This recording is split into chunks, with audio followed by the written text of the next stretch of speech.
Hi there. 6 games into the Premier League season, and there's no doubt that Erik Ten Hag is making a huge difference. He's already transformed our team. He's doing what he promised on day one, despite the club's erratic transfer management. When CEO Richard Arnold told the fans the club would spend up to £200 million on players this summer, he's been proven good to his word, and then some. But let's be honest, it was the weight of fan protest followed by the embarrassment of our first 2 defeats that forced the Glazers to sanction the last-minute signings of Casemiro and his fellow Brazilian signing, Antony, who made a dream debut with our first goal against Arsenal on Sunday. What's impressive is how quickly Ten Hag has instilled confidence, belief and team spirit following those nightmare defeats against Brighton and Brentford. He's proved he's strong enough to make big decisions by leaving Maguire and Ronaldo on the bench. The transformation has been remarkable. His players look like they really know how the manager wants them to play. A new style and identity is emerging. Martinez looks like a beast alongside Varane at the heart of our defence. Malacia looks like the best left-back we've had since Evra. Christian Eriksen is already looking the master crossman in midfield. We're seeing glimpses of the true potential of our academy graduates McTominay and Rashford.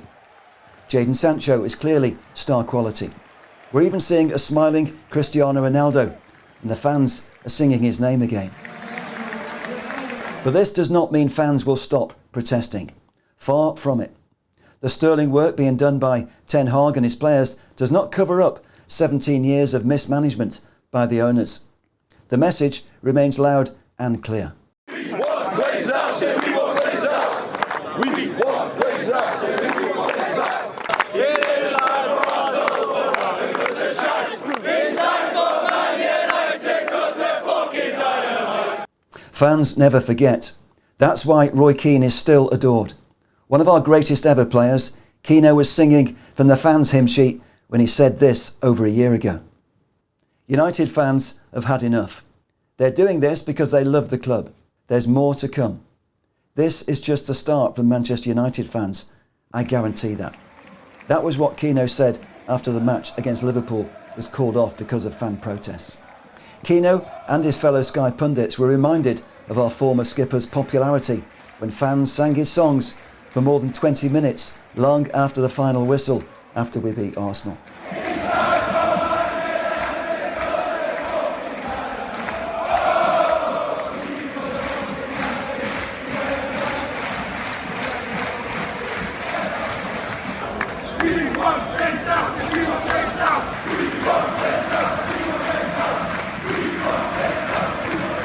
The fans who stayed behind also did their best to provide an anti-Glazers soundtrack to the post-match discussion.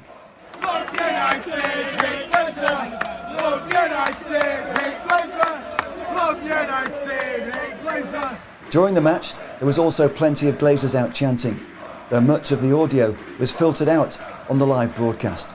A scandalous case of censorship by Sky Television and the Premier League. Around the stadium, there were more Glazers out flags than we've ever seen before inside Old Trafford, though this one was removed by stewards.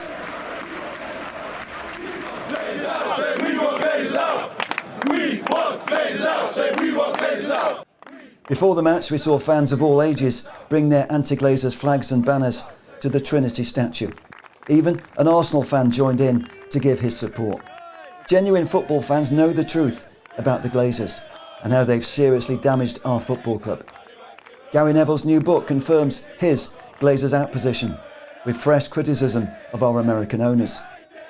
I wish they weren't the owners. I wish United had better owners who were putting every penny back into the club and not taking dividends out or leveraging the club with debt, states Neville.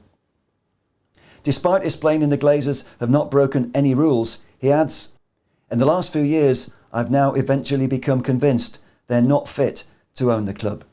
His words echo those of former club director Michael Knighton, who's been calling out the Glazers for more than 2 years on this channel. You've taken £1 billion out of this football club, either servicing your debt interest or your personal dividends. Do the right thing. Sell this football club to real football people and go and spend your money elsewhere. Despite our dramatic upturn in form, the Glazers Out campaign continues. Ultimately, the activists know it's the sponsors who are all powerful. And while the club's commercial partners are being constantly targeted, the Glazers are definitely feeling the heat. That's why they've leaked to the media that they'll now accept $3.75 billion to walk away. But that's still a gross profit for the Glazers, and is the club with all its baggage really worth that? With the club burdened by debts of $500 million, with £118 million due to be repaid shortly, City experts will tell you an asking price of $3.75 billion is very much an overvaluation. But significantly, it's a sign that the price is falling. Because we know the Glazers have rejected over $4 billion in the past, my guess is that any public bid is still some way off, because it's a buyer's market.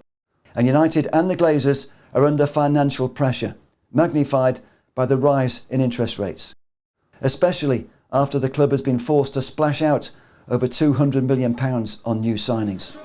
The fans smell blood, and that's why protesters once again targeted the megastore, forcing the shop to close its doors before the match against Arsenal.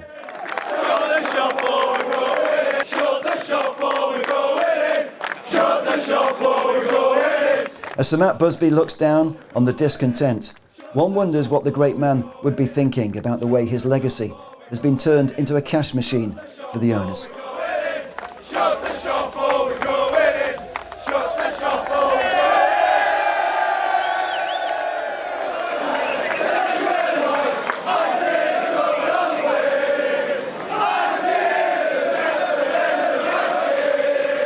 That's why I'm certain we must fight for a fan ownership model when the Glazers do sell this football club.